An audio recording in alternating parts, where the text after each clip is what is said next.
Hello food lovers, welcome to cooking world. మీరు ఎప్పుడైనా చింతాకుతో chicken curry తిన్నారా? గోంగూరతో చికెన్ కర్రీ ట్రై చేసి ఉంటారు, కానీ నేను ఇప్పుడు చూపించే విధంగా ఒక్కసారి చింతాకుతో చికెన్ కర్రీ ట్రై చేసి చూడండి. అస్సలు వదిలిపెట్టరు, కూర దాకా మొత్తం ఖాళీ చేస్తారు, అంత బాగుంటుంది.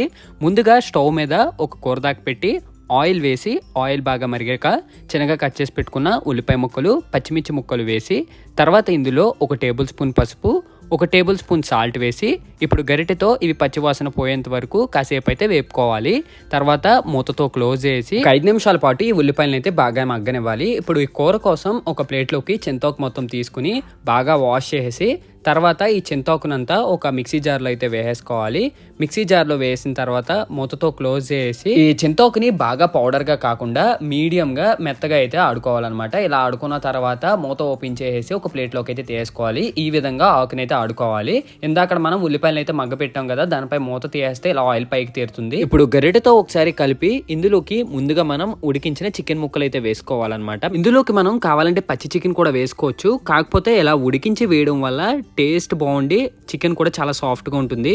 తర్వాత ఇందులో 1 టేబుల్ స్పూన్ అల్లం వెల్లుల్లి పేస్ట్ వేసి మొత్తం ఇంగ్రీడియంట్స్ అన్ని చికెన్కి బాగా పట్టేలాగా స్టవ్ని లో టు మీడియం ఫ్లేమ్లో పెట్టి కలుపుకొని, తర్వాత మూతతో క్లోజ్ చేసి ఒక 5 నిమిషాల పాటు చికెన్ అయితే బాగా మగ్గనివ్వాలి. కాసేపు అయిన తర్వాత ఒకసారి మూత ఓపెన్ చేసి మళ్ళా గరిటెతో కింద నుండి పైకి బాగా కలుపుకోవాలి.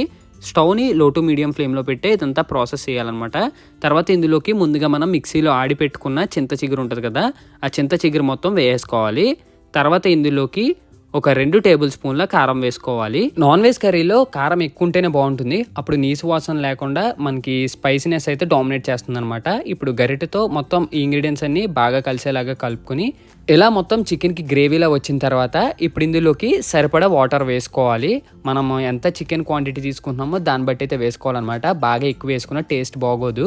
ఇప్పుడు కింద నుండి పైకి గరిటెతో మొత్తం ఈ చికెన్ కర్రీ అంతా బాగా కలుపుకొని, తర్వాత దీనిపై మూతతో క్లోజ్ చేసి కాసేపు అయితే ఈ కూరని ఉడకనివ్వాలి.